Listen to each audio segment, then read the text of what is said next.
Welcome to my channel where OP gets banned from his HOA. Our next Reddit post is from a user.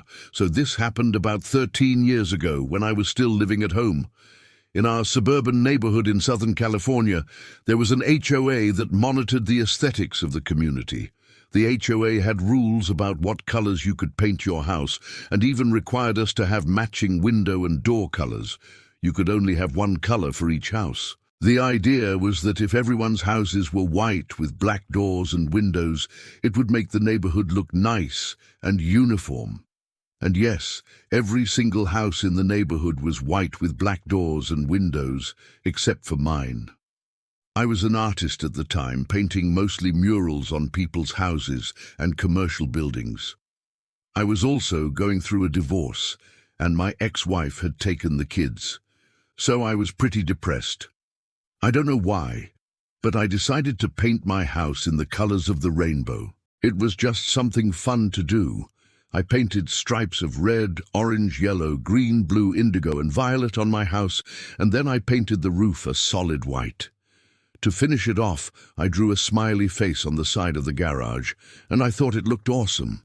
Well, the HOA did not think it looked awesome. They sent me a letter saying that I needed to paint my house back to the original white, or I would be fined $100 per day.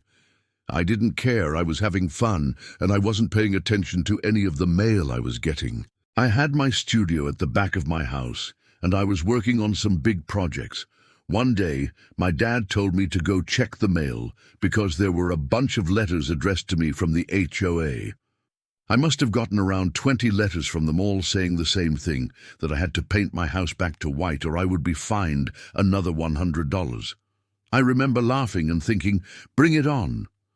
Then a couple of weeks later, my dad told me to go check the mail again because they were at it again. But this time, instead of sending me another letter telling me to paint my house, they were telling me that I had to pay the fines or I would be put on the HOA board and I would become responsible for collecting dues from all the members.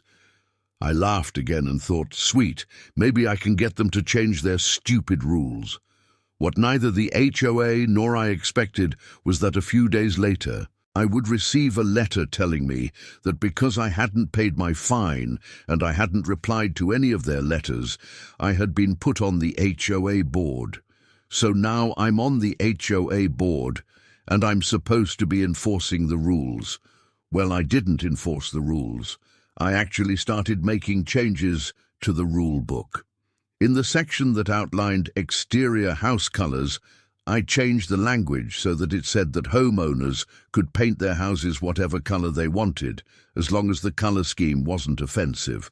Then in the section that talked about fines for non-compliance, I changed the language so that if you were fined for violating the rules and you refused to pay, you would be given the opportunity to serve on the HOA board rather than being forced to pay.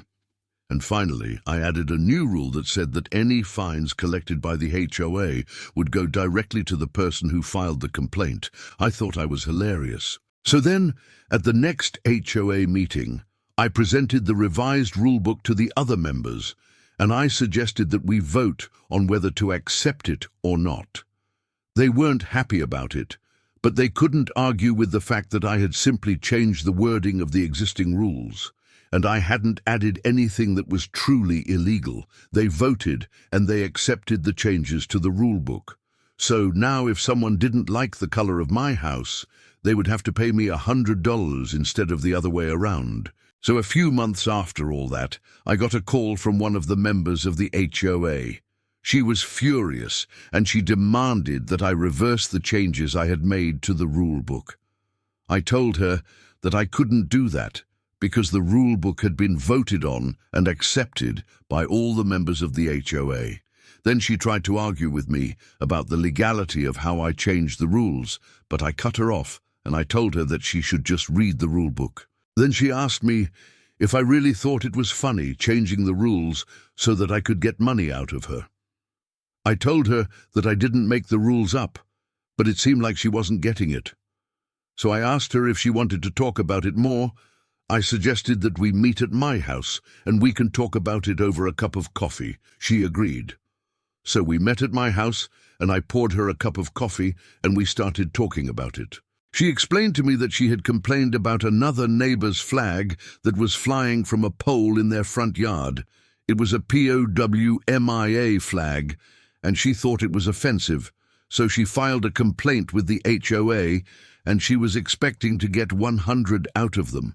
But after I explained to her that she was supposed to pay me instead, she lost her mind.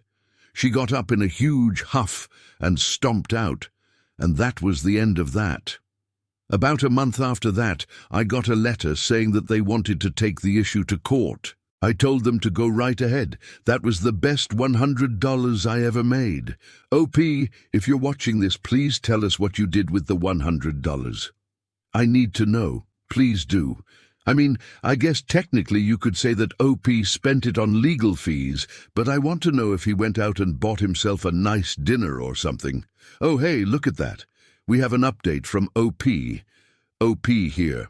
I actually used the money to buy solvents and other materials to clean up my paintbrushes. Ah, come on, man. You could have at least treated yourself to like a soda with that, come on. You spend all that effort making those changes to the rule book. At least get yourself a little reward, man. But yeah, that's karma for you. She tried to screw you, and karma just said, "Screw you, lady." So karma for you. Our next Reddit post is from another user. When I moved into my condo, it was smack dab in the middle of winter.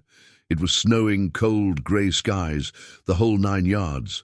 I wasn't able to put up any decorations outside because the HOA said that they wouldn't let me put up lights until spring when things were looking a little nicer outside. I understand where they were coming from, but I was bummed. I really wanted to put up lights. Fast forward to the spring, and I put up my Christmas lights immediately after Easter. The condo next door had kept their lights up since December, but no one had said anything, so I figured that everything was good. A few days later, I got a nasty gram from the HOA president about how I should have asked permission before putting up lights and how I should take them down immediately because I was violating the rules. It's at this point that I find out that the guy next door was on the HOA board and he was friends with the HOA president. He was the only reason that I found out about this because he came over to tell me that I had to take down my lights right away. The HOA president also wrote down that I had to pay a fine because I didn't ask for permission. Fine, I'll pay the fine. Well, the guy next door tells me that I should appeal it, but I didn't want to deal with it. I just took the lights down. Later that week, I heard chainsaws, and I saw that the tree that was in my front yard was gone. Apparently, the HOA thought that my tree was ugly, and they decided to chop it down without asking me first. This tree had been here since before I bought the place, and it was massive. This is the reason I bought the place. I love trees. Well, I immediately called my lawyer and I filed suit. The guy who was next door ended up moving away. I haven't seen him in a while, but the last time I did see him, I told him that I was glad he moved away. I don't want to know if he's doing well. And if you like this content, check out my podcast where I publish the exact same episodes. Also hit that subscribe button because I put out new Reddit videos every single day.